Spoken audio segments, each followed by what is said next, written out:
Most welcome to Mukesh Mehta Anand Academy channel पर. How are you everyone? Today we discuss class plus 2 point second and elementary school classroom in a slum. आज हम Flamingo book से an elementary school classroom in a slum poem read करेंगे. इन CBSE and HBSE exam में questions and comprehension put किए जाते हैं इस पोइम में से. स्टीफन स्पेंडर की पोइम है, आप देख रहे हो उसकी पिक्चर. स्टीफन स्पेंडर ने लिखी है ये. हाँ जी, प्लीज़ पहले चैनल को सब्सक्राइब कर लें, वीडियो को लाइक कर लें और वीडियो को बिल्कुल भी स्किप ना करें. ये इंपॉर्टेंट पोइम है. और कमेंट करके बताएं कि आपको ये वीडियो कैसी लगी. कमेंट करना मत भूलें. ये अवश्य बताएं कि आपको ये वीडियो कैसी लगी. हाँ जी, again most welcome to Mukesh Mehta Anand academy channel पर.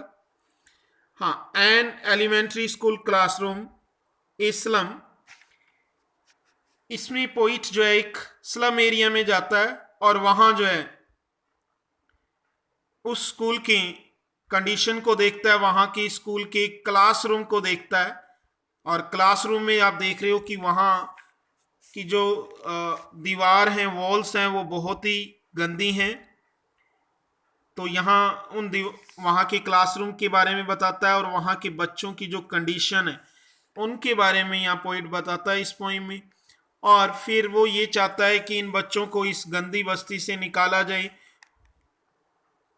और बच्चों के बारे में एक्सप्लेन करता है. और उसके बाद जो है वो चाहता है कि इन्हें गंदी बस्ती से निकाला जाए, तभी इनका संसार इन्हें अच्छा मिल पाएगा. तो स्टार्ट करते हैं. पूरी हम रीड करेंगे स्टैंजा वाइज. इसमें वर्ड मीनिंग करेंगे और इसकी समरी करेंगे एंड आपको लिटरेरी डिवाइस भी बताएंगे. हाँ जी, an elementary school classroom in a slum second poem है. पहले हम थोड़ा सा राइटर के बारे में जानेंगे. An elementary school classroom in a slum, Stephen Spender के बारे में. हाँ, Stephen Spender was an English poet and essayist. He left University College, Oxford without taking a degree and went to Berlin in 1930. Spender took a new interest in politics and declared himself to be a socialist and pacifist. हाँ जी, Stephen Spender जो है एक poet भी थे और ऐसे भी right करते थे. उन्होंने यूनिवर्सिटी कॉलेज को छोड़ दिया था डिग्री पूरी होने से पहले ही और बर्लिन चले गए थे 1930 के अंदर. और उनका जो इंटरेस्ट था वो राजनीति में था, इसलिए उन्होंने स्वयं को एक सामाजिक कर्ता जो है घोषित कर दिया. तो हम स्टैंजा वाइज करेंगे पोइम को. फर्स्ट स्टैंजा है, far far from ghastly weeds these children's face like rootless weeds, the hair torn round the poll, the tall girl with her weight down head, the paper seeming boy with the rat's eyes, the stannard's unlucky ear of twist bone, reciting a father gnawed diseases his lesson from his desk and back of the dim class. One unnoted sweet and young, his eyes live in a dream of squirrel's game in a tree room other than this. देखिए, इसमें एक आप देख रहे हो literary device आपको बता देते हैं यहाँ क्या यूज हुई है. सिमली यूज हुआ है. सिमली क्या होता है, इसमें लाइक वगैरह वर्ड्स होते हैं, कंपैरिजन की जाती है. यानी जैसे वो कहता है कि लाइक, पोइट बोल रहा है लाइक रूटलेस वीड्स, यानी उनके हेयर की बात है. उनके हेयर जो है जैसे रूटलेस वीड्स होती हैं ऐसे वीड्स में नहीं होते. ऐसे वर्ड मीनिंग भी हम साथ साथ करेंगे. ऐसे पौधे जिनकी जरूरत नहीं होती और हो जाते हैं. तो यहाँ जो है सिमली यूज किया गया. हिंदी में हम बोलते हैं कि उपमा अलंकार, तो यहाँ उपमा अलंकार का यूज है हाँ, literary device like rootless weed simile use हुआ है। हाँ जी, तो हम पोइम को पढ़ेंगे। इसमें पोइट ये कहता है कि हम जो है, पोइट जो है एक बस्ती में जाता है, गंदी बस्ती में, और वहाँ में एक स्कूल के क्लासरूम में बच्चों को देखता है, और फिर वो कहता है कि बच्चों के जो फेस हैं वो जो है उनमें कोई भी ऐसा नहीं दिखाई देता गैस्टी वेव्स वाला। गैस्टी वेव्स क्या होती हैं? इसका वर्ड मीनिंग हम पढ़ेंगे, स्ट्रोंग वेव्स, यानी जो समुद्र में लहरें आती हैं उसको गैस्टी वेव्स बोलते हैं हम। तो इट मीन्स, पोइट कहता है कि उनके जो चेहरे हैं वो, उनके चेहरे पर वो जोरदार लहरें का कोई भी चिन्ह दिखाई नहीं देता। जैसे बचपन में, पोइट कहता है कि ये बच्चों के चेहरे पर बचपन में जो है लहरों जैसा, जैसे लहरें इतनी जोरदार लहरें उठती हैं, ऐसे भाव होते हैं, ऐसे फार फार दूर दूर तक भी इनके नहीं दिखाई देता। लाइक रूटलेस वीड्स, हाँ, वीड्स का मीनिंग आपको मैंने बताया, विल्ड प्लांट, देख सकते हो आप नीचे, wild plants growing where they are not wanted. ऐसे पौधे विल्ड प्लांट होते हैं जो उगाते हैं जिन्हें हम नहीं चाहते, दे आर नॉट वांटेड, जिन्हें उनकी जरूरत नहीं होती। तो उनके बालों की बात है, पॉइंट कह रहा है कि उनके जो उबड़ खाबड़ बाल हैं, हाँ, टॉर्न राउंड उबड़ खाबड़ बाल हैं, उनके जो चेहरे हैं, आप आपने एक वर्ड पढ़ा है पहले, पहला, इसका मीनिंग क्या है? कि इसका मीनिंग है कि उनके जो चेहरे हैं वो पीले पड़ चुके हैं, मीन्स वो कमजोर हैं, वीक हैं। कमजोर, जो कमजोर होते हैं उनके चेहरा पीला पड़ जाता है, मीन्स उसमें कोई ब्लड नहीं दिखाई देता, खून की कमी है। इस वजह से जो है उनके चेहरे पीले पड़ गए, उनके बाल जो है उबड़ खाबड़ पड़े हैं, और वो एक ऐसे बाल पड़े हैं जैसे कि घास उगाती है, जिस घास को हम नहीं चाहते, रूटलेस वीड्स होती है, ऐसी घास जो वहां की तरह उनके चेहरे के ऊपर बिखरे पड़े हैं। The tall girl with her weighed down head, एक लंबी लड़की है जिसका सिर जो है नीचे झुकाया हुआ है, क्योंकि उसे वह जो है भारी प्रतीत हो रहा है, भारी लग रहा है, इस वजह से उसने अपना चेहरा नीचे झुकाया हुआ है। द पेपर स्विमिंग वाई, वहां एक ऐसा लड़का है जो कागज से भी पतला है। यहां भी एक डिवाइस यूज हुई है, आप पढ़ते हो मेटाफॉर। मेटाफॉर क्या होता है? इसमें लाइक वर्ड नहीं होता, लेकिन उससे कंपैरिजन की गई, यानी अब बॉय, ऐसा लड़का जो कागज की तरह पतला हो, इतना पतला तो नहीं होगा ना, तो कंपेयर किया गया। वहां जो है मेटाफॉर डिवाइस यूज हुई है, जिसको आप हिंदी में बोलते हो रूपक अलंकार, तो वो यूज हुआ है metaphor. The paper swimming boy with rat eyes, जिसकी आंखें जो हैं चूहे की तरह हैं। अब यहाँ पोइट जो है रैट आइज से उसकी कंपैरिजन कर रहा है। क्यों कर रहा है? क्योंकि जो रैट होता है वो भूखा होता है, तो वो इधर उधर देखता रहता है खाने की तलाश में। इसी तरह वो लड़का भी इतना वीक है और इतना भूखा है कि वो चूहे की तरह इधर उधर देख रहा है। द स्टर्नर्ड अनलकली, हाँ, स्टर्नर्ड का मीनिंग यहाँ दिया है, पेलर का मीनिंग भी दिया है। Abnormal paleness of the body, यानी कि असाधारणतः शरीर का पीला पड़ जाना। Stunted not properly develop, standard means जो अभी पूरी तरह से विकसित नहीं हुआ, मीन्स जो बच्चा जो है पूरा नहीं, वीक है, कमजोर पड़ गया है।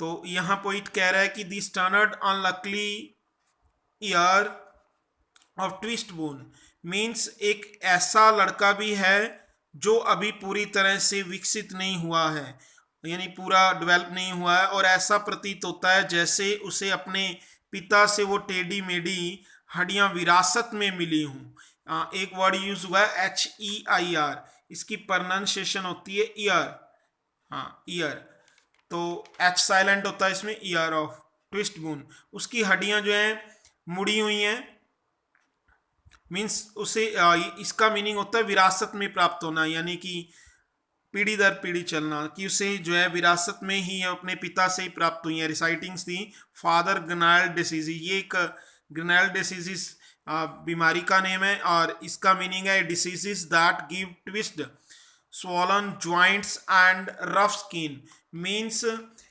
जब शरीर की हड्डियां जो है ना, हड्डी जो है और उसकी स्किन स्किन के अंदर जो गांठें बन जाती हैं, तो इस ऐसी डिसीजेज होती है। हाँ जी, में मिली है। His lesson from his desk पर बैठा हुआ है और अपना पाठ दोहरा रहा है।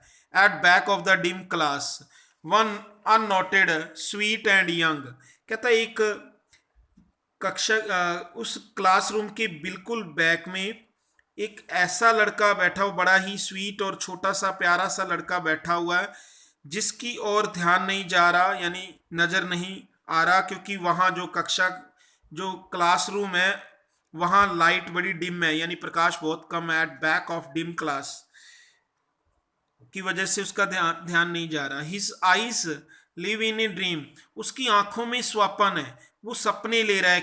क्या? ऑफ, जैसे कोई गिलहरी जो है अपने गिलहरी किसी तरह अपने पेड़ वाले कमरे में खेल रही है। मीन्स वो सपने ले रहा है कि गिलहरी जो है एक अपने कमरे में जो है खेल रही है। अदर देन दिस, आप यहाँ पिक्चर में देख सकते हो, यहाँ देखिए, इसमें ये आपको यहाँ गिलहरी दिखाई दे रही होगी। ये लड़का जो है बैठा इसको देख रहा है, गिलहरी को। और ये ट्री रूम है। मीन्स पोइट यहाँ एक ट्री रूम की कंपैरिजन करता है और ये कहना चाहता है इसमें, आगे आप रीड करोगे तो आपको अंडरस्टैंड हो जाएगा। हाँ जी, तो इसमें ये कहना चाहता है पोइट कि जो उसका रूम है, अदर देन दिस, ये क्वेश्चन भी पुट किया गया last year. Other than this means उसने जो अपनी कल्पना की है, जिसकी वो कल्पना कर रहा है, छोटा लड़का इस तरह के कमरे की कल्पना कर रहा है, वो यानी कि जिसमें वो गिलहरी खेल रही है, वो उस कमरे से बिल्कुल भिन्न, अलग है, डिफरेंट है, जिस कमरे में वो बैठा हुआ है। मीन्स उस क्लासरूम में। अदर देन दिस, तो ये क्वेश्चन भी पुट किया गया था। तो अदर देन दिस का क्या मीनिंग्स है, तो यहाँ ये आया हुआ एग्जाम में, आप चेक कर लें। पेपर कोड मेरे ध्यान नहीं है, वो भी मैं आपको बता दूंगा। उस पेपर कोड में आया हुआ है, मे बी सी कोड का पेपर है, बी या सी कोड का पेपर है, चेक कर लेना। हाँ जी, तो ये वर्ड मीनिंग ये आप नोट कर लें और लर्न कर लेना वर्ड मीनिंग्स। तो ये स्टेंजा फर्स्ट हमने रीड किया, आपको अंडरस्टैंड हो गया होगा। हाँ जी, स्टेंजा सेकंड हम रीड करेंगे। ऑन श्योर क्रीम वॉल्स, कहता है वहां, अब पोइट कह रहा है वहां जो, पहले तो उसने उस रूम के में जो बच्चे बैठे हुए हैं उन बच्चों के बारे में बताया कि बच्चे किस तरह के हैं। एक तो लंबी लड़की के बारे में बताया, एक ऐसा बच्चा बैठा हुआ है जिसके कागज की तरह भी, कागज से भी पतला है। एक ऐसा लड़का के बारे में बताई है जिसकी बिल्कुल कमजोर है, हड्डियां जो है मुड़ी हुई हैं, और अब उसे जो है ये अपने पिता से विरासत के रूप में मिला है। और एक जो है और बच्चे की बात की है जो बड़ा ही प्यारा सा है और दिखाई नहीं दे रहा क्लास के अंदर, और वो उसकी आंखें स्वप्न में ही है और वो स्वप्न ले रहा है। तो ये हमने पढ़ा बच्चों के बारे में। और नेक्स्ट स्टेंजे में पोइट जो है पोइम की क्लासरूम के बारे में वर्णन करता है कि उनका क्लासरूम कैसा है, हाँ वहाँ की दीवारें कैसी हैं। तो वो कहता है ऑन सोर क्रीम वॉल्स, तो सोर क्रीम वॉल्स का मीनिंग नीचे देख रहे हो, walls that smell like sure cream, means ऐसा कमरा, ऐसी दीवारें जिनके ऊपर जैसे मान लो हम दूध से क्रीम निकाल लेते हैं और वो क्रीम काफ़ी टाइम पड़ी रही, मीन्स जिसको मलाई बोलते हैं, वो काफ़ी टाइम पड़ी रही तो उसमें स्मेल आने लगती है, गंध आने लगती है। तो उसी की बात कर रहा है कि वो दीवारें भी इतनी पुरानी हो चुकी हैं कि उसमें से स्मेल आ रही है, मीन्स साफ अच्छी नहीं है दीवारें, मतलब कमरा बहुत पुराना बना हुआ है। On sour cream walls donations, यहाँ एक पोइट ने वर्ड यूज किया डोनेशन, सिर्फ एक ही वर्ड यूज किया, और इस वर्ड का मीनिंग है कि ये जो रूम बना हुआ है ये भी लोगों की डोनेशन से बना है, मतलब लोगों ने दान किया है, डोनेट किया है, और उससे ये रूम बना हुआ है। आगे बोलता है Shakespeare's head cloudless at dawn civilized dome riding all cities ballad flowery Tyrol valley open handed map. अब यहाँ पोइट कहता है कि वहाँ उस रूम की दीवारों पर, उस क्लासरूम की दीवारों पर जो है, वॉल्स पर जो है कुछ पिक्चर्स हैं जैसे कहता है कि शेक्सपियर हेड मीन्स वहां पर शेक्सपियर की धड़ का चित्र लगा हुआ है, मीन्स ऊपर ऊपर वाला पोर्शन जो उसका पार्ट, पूरी पूरी उसकी तस्वीर नहीं लगी। हाँ, और वहां जो है एक क्लाउडलेस में बादलों रहित डाउन होता है, एक मॉर्निंग होता है इवनिंग, तो डाउन होता है जो मॉर्निंग से और नाइट के बीच का टाइम, नाइट से बाद और मॉर्निंग होने से पहले का टाइम, मीन सूर्य जब नहीं उदा होता। तो उसकी भी मैं आपको पिक्चर दिखाता हूँ, क्लाउडलेस है डाउन। हाँ, यहाँ आप देख सकते हो क्लाउडलेस है डाउन। हाँ, 5 मिनट जी, क्लाउडलेस डाउन। हाँ, ये जो टाइम होता है आप यहाँ देख सकते हो, ये क्लाउडलेस डाउन का टाइम है। यहाँ पिक्चर में आप देख सकते हो ये क्लाउडलेस डाउन का टाइम है। तो अंडरस्टैंड हो गया होगा क्लाउडलेस डाउन क्या मीन्स। कई बोलते हैं प्रभात वेला, हाँ मॉर्निंग टाइम में प्रभात वेला उसको भी बोलते हैं। एक शाम के टाइम भी होता है, इवनिंग टाइम में भी, जब रात नहीं हुई होती और दिन भी नहीं होता, उस टाइम के बीच को डाउन बोलते हैं। तो क्लाउडलेस डाउन वहाँ पर एक ऐसी पिक्चर है जो मैंने अभी आपको दिखाई। हाँ, और क्या है, सिविलाइज डोम, वहाँ पर एक सिविलाइज डोम मीन्स गुप्त, गुप्त मीन्स गिरजाघर, गिरजाघर का गुप्त है वहाँ पर। आप यहाँ पिक्चर में देख सकते हो। हाँ, ये जो है आपको दिखाई दे रहा होगा, ये गिरजाघर का गुप्त है। तो ऐसी वहाँ तस्वीर लगी हुई। ये क्लासरूम है, क्लासरूम के अंदर बच्चे बैठे हुए हैं, आपने देखा यहाँ। और यहाँ पर एक क्लाउडलेस डाउन का है। और ये आप जो बोल रहे थे कि शेक्सपियर की पिक्चर है, यहाँ शेक्सपियर की पिक्चर है ये, ठीक है जी। और उसके बाद बात करता है ओपन हैंडेड मैप, और ये जो पिक्चर है ओपन हैंडेड मैप की है। तो आगे देखिए जी, हम पॉइंट को रीड करेंगे, आपको ये समझ आ गया होगा, अच्छे से देख लीजिए। हाँ जी, राइडिंग ऑल सिटीज, और वहाँ पर एक हमने पढ़ा, ये भी आपको दिखाते हैं, टायरोल वैल्यू, यानी कि वहाँ एक टायरोल नामक घाटी का चित्र भी है। ये शायद ऑस्ट्रिया की टायरोल घाटी है। और वहाँ जो फ्लावर होते हैं वो घंटी नुमा, बेल्ड फ्लावरी है, घंटी नुमा है। और ओपन हैंडेड मैप भी लगा हुआ है वहाँ, पूरे वर्ल्ड का मीन्स पूरे वर्ल्ड का मैप है वहाँ पर। तो ये भी आप देख सकते हो यहाँ टायरोल वैल्यू, तो ऐसी होती है यहाँ घाटी है ये, तो की हुई है रूम में, ठीक है जी। आगे देखिए जी, हम पोइम को रीड करें, सेकंड स्टैंजा कंप्लीट करेंगे। तो ऐसे चित्र वहां पर लगे हुए हैं। और फिर आगे कहता है, हाँ, avoiding the word it's word and yet for these children these Windows not this map, their word were all their future painted with the fog, a narrow street sealed in with the lead sky, far far from river, caps and stars of the words। यहाँ कुछ words हम देख लेते हैं। सोर cream walls का meaning आपको बता दिया था। सिविलाइज डोम का मीनिंग है द मेन चर्च, और सील्ड इन का मीनिंग है लिमिटेड यानी सीमित। और लेड स्काई मीन्स है डल ग्रे स्काई, मीन्स वहां पर जो है आसमान पूरा दिखाई नहीं देता, धुंधला दिखाई देता, तो dull dull grey sky. And capes mean होता piece of land sticking out into the sea, means अंतरिप जिसको बोलते हैं आप हिंदी में। और नेक्स्ट वर्ड है स्टार्स ऑफ वर्ड, जो आप अंडरलाइन किया, स्टार्स ऑफ वर्ड्स, तो इसका मीनिंग है tall promise made of dumb by politics, भी बड़े बड़े वादे प्रोमिस किए जाते हैं, टाल प्रोमिस, बड़े बड़े वादे किए जाते हैं राजनीतिज्ञों द्वारा, उसके लिए वर्ड यूज किया है स्टार्स ऑफ वर्ड्स। तो अब इसको पोइम को हम समझेंगे कि पोइट ये कहना चाहता है कि वहां पर ऐसी ऐसी तस्वीरें लगी हैं, ओपन हैंडेड मैप लगा है, दीवारें गंदी हैं। और पोइट ये कहता है कि उन्हें ये संसार का नक्शा दिखाना, बड़ा दिखाना उन्हें ठीक नहीं है। कहता है इन बच्चों के लिए तो, इन चिल्ड्रन के लिए तो नक्शे पर जो दिखाया गया है वह संसार उनका संसार है ही नहीं। Children these window not this map, कहता है ये संसार उनका नहीं है, उनके लिए तो वो ही संसार है जो वो इस क्लासरूम की खिड़की से देखते हैं। और खिड़की से बाहर क्या दिखाई देता है, देखिए आगे कहता उनका जो फ्यूचर है, उनका भविष्य है, वो धुंधला दिखाई दे रहा है वहां से, क्योंकि वो एक स्लम एरिया में रहते हैं और सब धुंधला दिखाई देता है। तंग गलियां, आगे कहते हैं नारो स्ट्रीट, और तंग गलियां हैं जो इस धुंध से मीन सील्ड इन, सील मीन्स मीन जहां प्रकाश पूरा नहीं आता, घिरी पड़ी है उससे। और वहां पर जो मैप के अंदर इतना सुंदर संसार दिखाई दे रहा है, जिसमें रिवर्स भी हैं, और कहता आगे फार फार फ्रॉम रिवर्स, उनसे नदियां तो कोसों दूर है।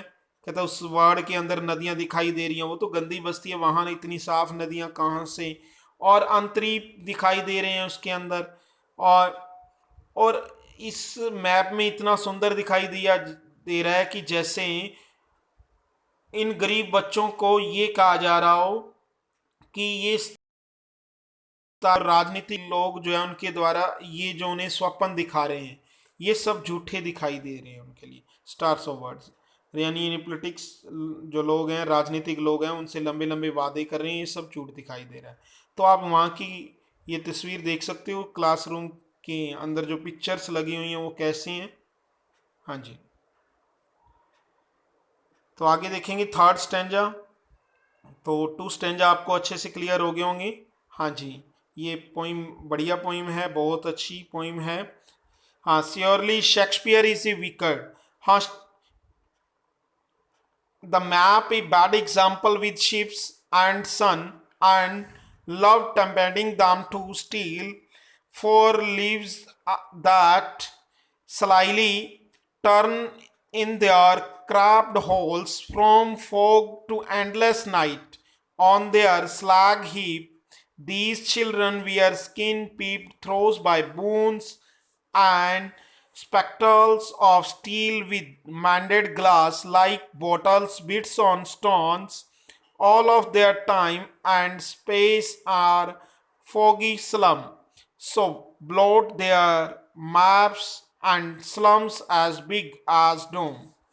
यानी पोइट इसमें ये कहता है कि उन्हें इस तरह शेक्सपियर की पिक्चर दिखाना एक दुष्टता है। मीन्स दुष्टता का कारण क्या बताता है?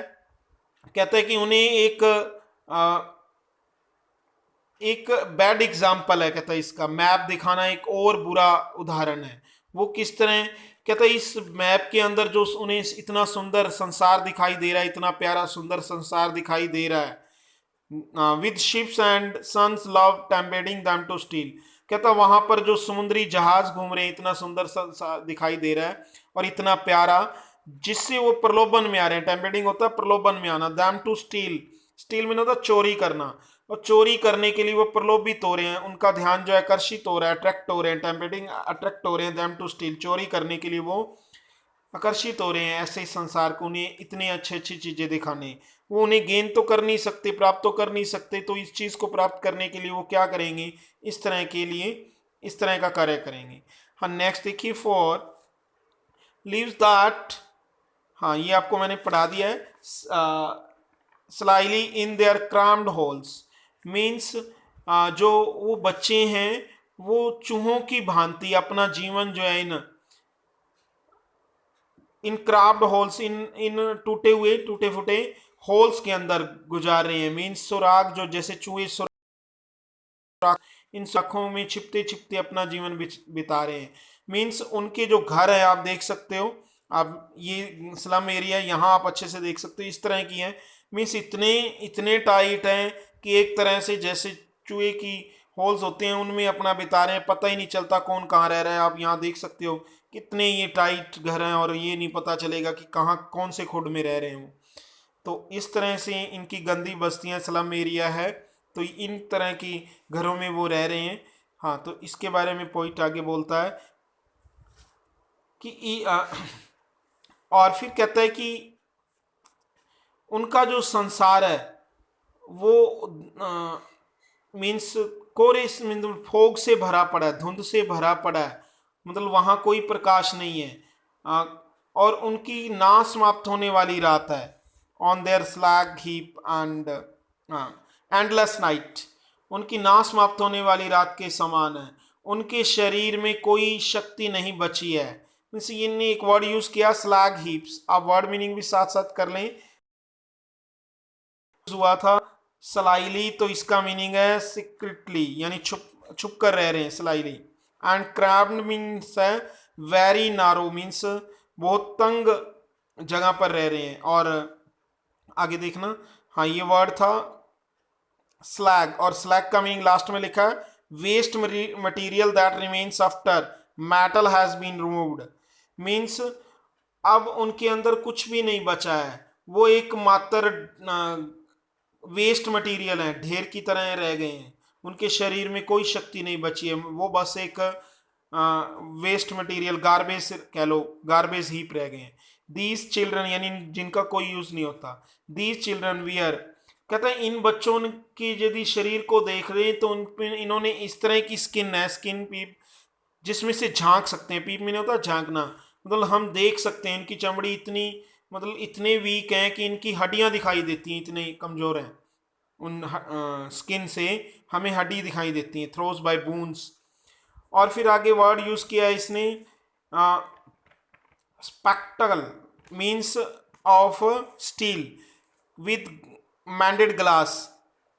मीन्स इन्होंने जो चश्मे पहने हुए हैं, वो जो चश्मे पहने हैं उनके जो फ्रेम है वो स्टील के हैं, और उस पर जो है ग्लास यानी शीशा जो है दोबारा मेंडेड किया गया।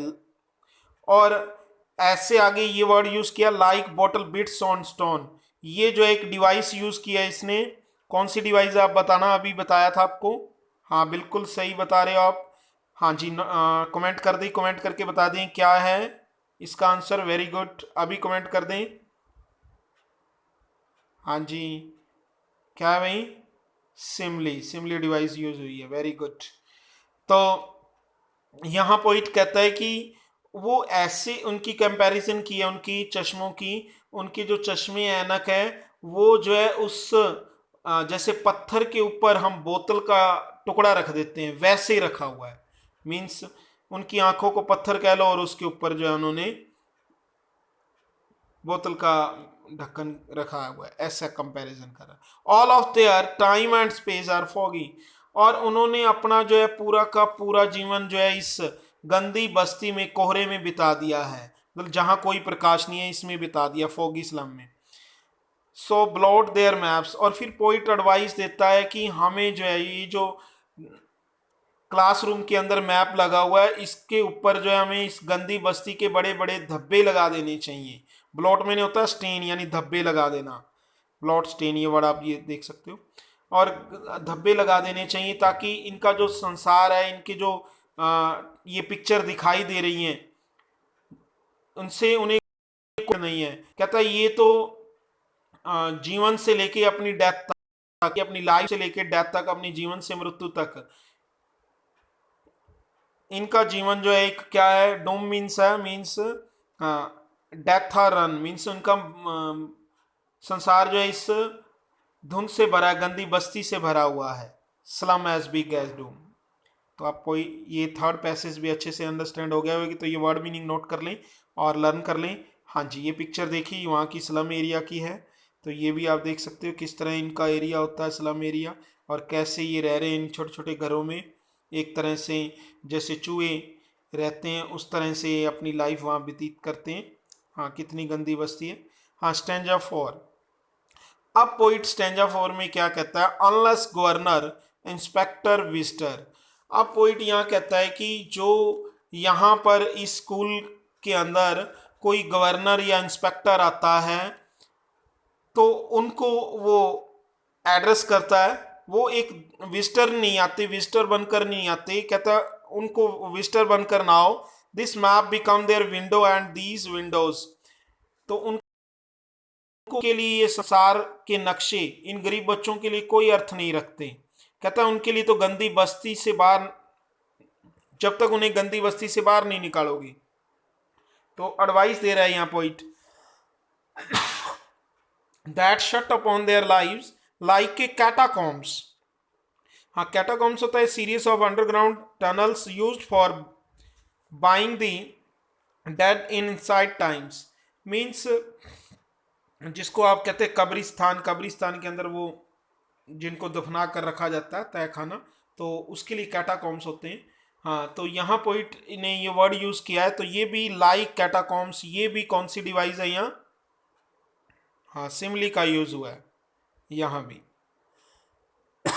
तो ये ठीक है जी।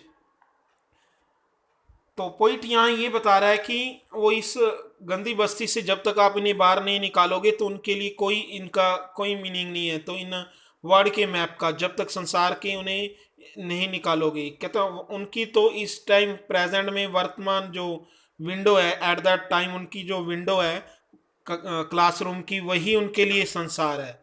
यहाँ से वो, और उनकी जो गलियां हैं वो कोरे से ढकी पड़ी हैं। आता है कि यानी कि वो एक कब्रिस्तान की तरह ही इनमें जो एक प्रकार के कब्र के तय खाने हैं जिनमें वो रह रहे हैं, उनकी गलियां इस तरह की, उनके घर इस तरह के हैं। और तो आगे पॉइंट कहता है कि इन गवर्नर से, इंस्पेक्टर से और जो विजिटर हैं जो भी आते हैं वहां पर, उनको बोलता है break O break open all they break the town and means, poet उनको कहता है कि ये जो है इनकी ये खिड़कियां उनके लिए तोड़ दो, मीन्स उन्हें जो है खुले में ले आओ, उन्हें इस तरह की गंदी बस्ती से बाहर निकाल लाओ, ब्रेक द टाउन, यानी कि उनके लिए नगर को खोल दो।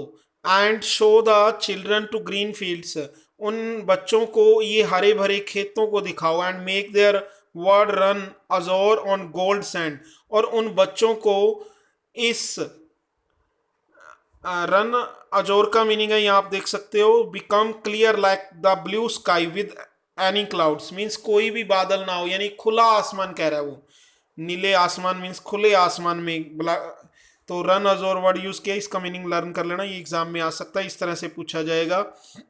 Become clear like that blue sky without any clouds, तो इसका आंसर आपने लिखना होगा रन अजोर।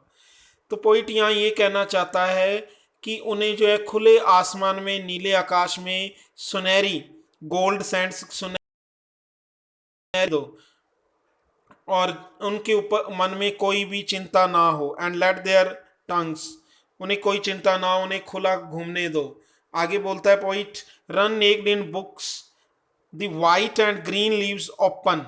आगे पॉइंट बहुत बढ़िया बात कहता है कि जब इन बच्चों को आप खुले आसमान में अच्छे वातावरण में रहने दोगे, तो कहता है कि जो वाइट वर्ड यूज किया गया है यहाँ पॉइंट ने, ये बुक्स के लिए यूज किया, बुक्स के पेज के लिए, कहता है इन बुक्स के पेज, और आगे कहता है एंड ग्रीन लीव्स, और पेड़ों के हरे पत्ते मिलकर उन दोनों जो है इनका जब दोनों चीजें एक साथ होंगी तो वो यानी उनकी डेवलपमेंट में, उनके विकास में इंपॉर्टेंस रोल प्ले करेगा। आगे एक वर्ड बोलता है हिस्ट्री, पॉइंट बोलता है लास्ट लाइन में, history there whose language is the sun. हाँ, पॉइंट यहाँ ये कहता है कि इतिहास उन लोगों का होता है जिनकी भाषा जो है, जिनकी लैंग्वेज जो है ना सूर्य होती है। मीन्स पॉइंट ये कहता है कि जो नेचुरल लाइफ में रहते हैं, जो प्राकृतिक जीवन में रहते हैं, इन चीज़ों का एंजॉय करते हैं, उनका जीवन जो है इतिहास बनाता है। तो आपको अच्छे से ये 4 के 4 पैसेज समझ आ गए होंगे। तो समरी हमने फुल लीड कर ली है, तो इसके वर्ड मीनिंग आप नोट कर लीजिए। Whose language is the sun meaning है who have no worry or care, भी चिंता नहीं होती, जिसकी भाषा सूर्य यानी जो प्राकृतिक के वातावरण में रहते हैं उन्हें कोई चिंता नहीं होती, हु हैव नो वरी। तो ये वर्ड मीनिंग नोट कर लेना और लर्न कर लेना इसको अच्छे से। हाँ, तो डिवाइस भी मैंने साथ साथ बता दी है आपको। हाँ, इसमें मेटाफोर भी जहाँ यहाँ यूज़ हुआ है वो भी आप नोट कर लेना, और कमेंट करके बताना कि कहाँ मेटाफोर यूज़ हुआ है और कहाँ जो है हाँ सिमली का यूज़ किया गया है। और एक इम्पोर्टेंट एक्सरसाइज मैं दे रहा हूँ कि एग्ज़ाम में किस तरह से क्वेश्चन पुट होते हैं। जो अब आपका 2020 मार्च में एग्ज़ाम हुआ है, जिन बच्चों का जिन्होंने अभी रिजल्ट भी नहीं आया, तो उसकी बात कर रहा हूँ। ये क्वेश्चन उनमें आए हुए हैं, इस पेपर में आए हैं। कोड, पेपर का कोड मेरे ध्यान में नहीं है, मेरे ख्याल में BSc कोड का पेपर है। तो एक्सरसाइज रिप्लाई इन कमेंट, उसके आंसर आपने कमेंट में देने। आपने पोइम को अच्छे से रीड किया है तो मैं श्योर कहूँगा कि आप आंसर आराम से टाइप कर सकते हो। हाँ, तो एग्जाम में आपसे ये पूछा जाएगा इस तरह से वर्ड मीनिंग, तो find words from the passage which mean, वो वर्ड दे देगा नॉट प्रॉपरली डेवलप्ड। तो आपने स्टेंजा फर्स्ट में पढ़ा होगा इसका वर्ड, उस स्टेंजा जो आपने फर्स्ट पढ़ा है उसमें ये वर्ड मीनिंग मिलेगा इसका, तो आप वो टाइप कर दीजिए, अभी नोट कर लीजिए कॉपी पे, नॉट प्रॉपरली डेवलप, नहीं तो वीडियो को दोबारा देख लीजिए। और सेकंड क्वेश्चन आप अपनी अंडरस्टैंडिंग पे देना, why do you think the class was dim, तुम क्यों सोचते हो कि क्लास जो है प्रकाश वहाँ डिम है, यानी डिम है वहाँ। Who was sitting in the at the back of the class, और क्लास के बिल्कुल पीछे कौन बैठा हुआ, आपने स्टैंजा फर्स्ट में पढ़ा है कि कौन बैठा हुआ था। नेक्स्ट है what was the little one dreaming of, और कौन एक छोटा सा व्यक्ति है जो स्वप्न ले रहा है, क्या स्वप्न ले रहा है, what was the little one dreaming, उसका क्या स्वप्न है। और ये तो बहुत इजी क्वेश्चन है, name the poem and the, तो आप ये 5 के 5 आंसर जरूर दें भाई, देते नहीं हो, बहुत मेहनत होती है भाई। हाँ जी, इस वीडियो को बनाने में बहुत मेहनत होती है, प्लीज़ इनके आंसर जरूर टाइप करें। हाँ जी, जब मैं इतनी मेहनत कर रहा हूँ आपके 5 मिनट भी नहीं लगेंगे, प्लीज़ टाइप जरूर करें आंसर। हाँ जी, स्टेंजा सेकंड और थर्ड और फोर्थ, इसमें वर्ड मीनिंग ही बता रहा हूँ, क्वेश्चंस आप कर लेना कंप्रीहेंशंस के। तो सेकंड और थर्ड और फोर्थ जो स्टेंजा पढ़ा है इसमें से find words from the passage which mean, first word यदि आपके एग्जाम में ये आ जाता है तो लिमिटेड, इसका क्या मीनिंग है ये बताएं। सेकंड है स्टेन, इसका क्या मीनिंग है। और थर्ड है move with all the strength, इन तीनों वर्ड्स के मीनिंग अभी टाइप कर दें। हाँ जी, शाबाश। तो ये आपकी चैनल का नेम है मुकेश मेहता आनंद अकेडमी, और ये कॉन्टैक्ट नंबर है, इनसे आप बात कर सकते हो। और लास्ट रिक्वेस्ट है, प्लीज़ आइए, आपका आपका खुद का चैनल है, प्लीज़ इसको जो है सब्सक्राइब करवाएं सभी, हाँ मिलकर, और वीडियो को शेयर कर दें अपने सभी फ्रेंड के पास, हाँ अपनी सोशल मीडिया पे सभी पे शेयर कर दिया करें वीडियो को। हाँ, और कमेंट करके ज़रूर लिखा करें, चाहे आप अप्लाई करते हो ठीक है, अदरवाइज कम से कम ये तो लिखा करो सर बहुत बढ़िया वीडियो, या अच्छी नहीं लगी तो कुछ तो कमेंट जरूर किया करो, प्लीज़ कमेंट करना मत भूलें। Thanks for watching this video.